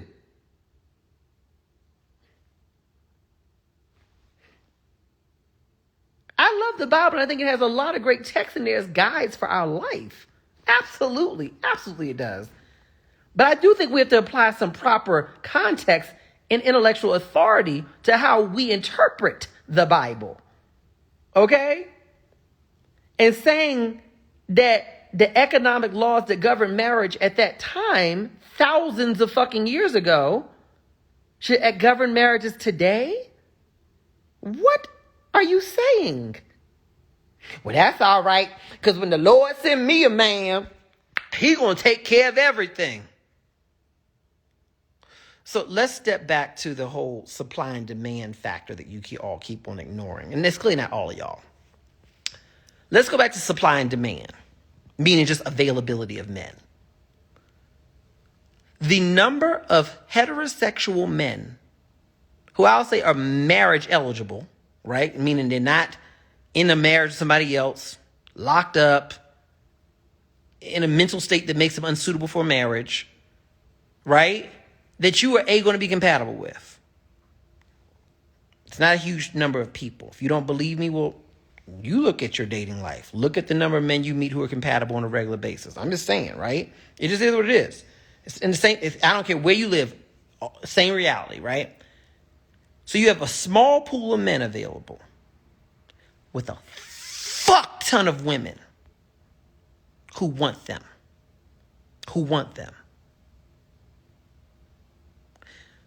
So if I'm a man, a straight man, and there's a fuck ton of women available to me, am I going to choose the woman who's going to love me, treat me good, and I'm going to love her and treat her good, and she's going to accept that from me?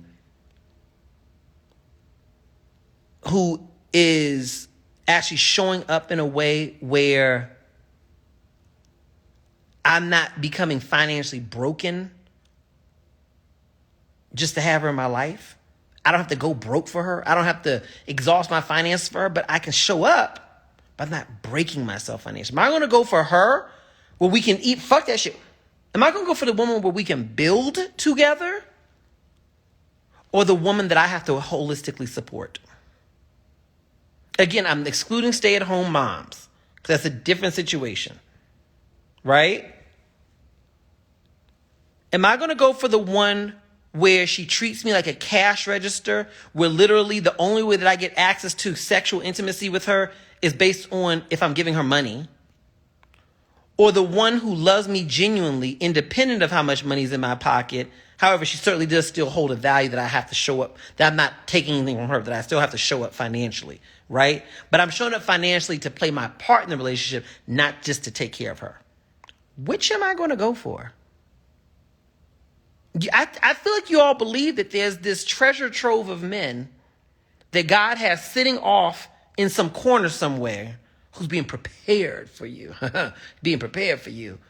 where he's just waiting to show up and fully take care of you, spend money on you, and basically be treated like some kind of motherfucking simp. You just think that they're out there just waiting? No, these men are dating women who generally are showing up in a way that makes him feel valued and appreciated. In a lot of cases, if he's got a little bit of something, he's probably with a woman he can build something with.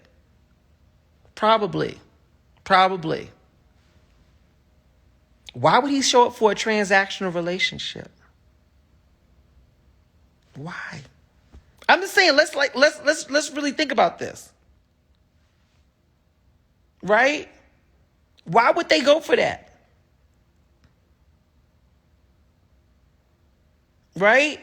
So I'm just saying, you do what you want to do. Right? You do what you want to do. At the end of the day, But what I am saying is, if your approach to dating is not yielding you the types of relationships that you desire and deserve, then you might want to try a different approach. Right? If economics and money is such a big factor on your mind, that's fine. It may be good to take that energy and actually just put that into making more money. Because I'll tell you, the best fucking feeling on earth is to lay down beside a man and to know that financially, you don't fucking need him. You don't. That is the best fucking feeling on earth. If there is a emergency that pops up, you can take care of it. If he say he want to leave tomorrow, I mean, I'm hurt that you leaving, but I'm not financially broken. You know? That is the best feeling on earth. I'm telling you that right now. And the worst feeling on earth, because I've lived this shit. Y'all think I'm just talking out my ass. Honey, no, I live that shit. I need to date a man with money. I need to date this. And I did that shit. Oh, my God. Right? Even though I didn't ask for money, I allowed circumstances to develop in a way where I became financially dependent on them. And then when I realized that man was cheating on me, and I wanted to leave, but I couldn't afford to leave, because all the fun and games of getting gifts and money kind of wore off, and now I'm legitimately just financially dependent on him. Right? Because over time, the more generous he became, the less independent I became. Right? And I wanted to leave. But I couldn't. I couldn't. How's that? That was the worst feeling on earth. I've seen so many women go through the same things. I had a girlfriend years ago. She was with this man, rich as I don't know what. Exactly like a lot of y'all talking about. Gave him money all the time, did all this other shit. Was together with them for years. Eventually, that marriage didn't work out. He started cheating. Eventually, he said, I want a divorce. Of course she didn't. Of course she didn't. Who gonna leave the money bag, right? He said, I want a divorce. That man had good enough lawyers. I'm gonna tell you this. I don't care how much she thought he made. When it came time for that divorce, what she actually got out of it, either he was lying about how much he made or he was hiding how much he had. You see where I'm going with this?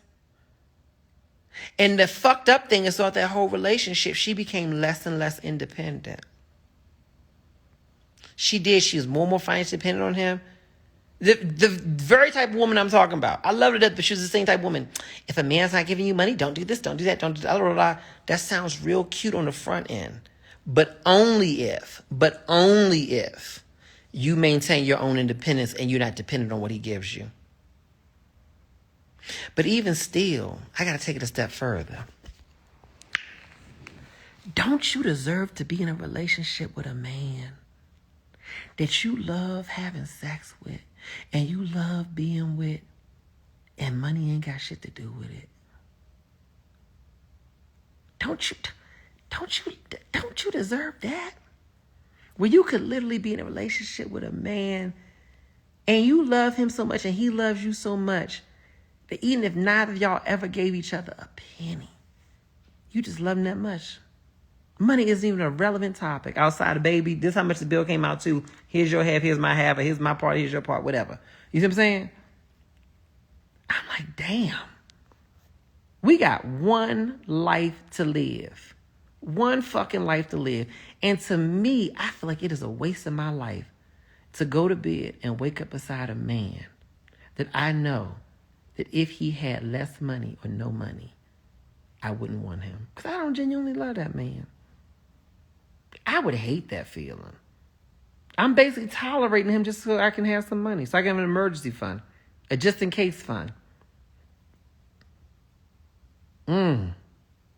That fucking sucks. I wouldn't want to live like that. That's just me. But to each his own, honey. If you are the type who's interested in learning how to make more money for yourself, I would encourage you to click on this on my Instagram page so you can learn about how to sell insurance, honey. Rather than depending on a man for money, why don't you become the man with some money? And watch how your taste in men changes real fucking quick.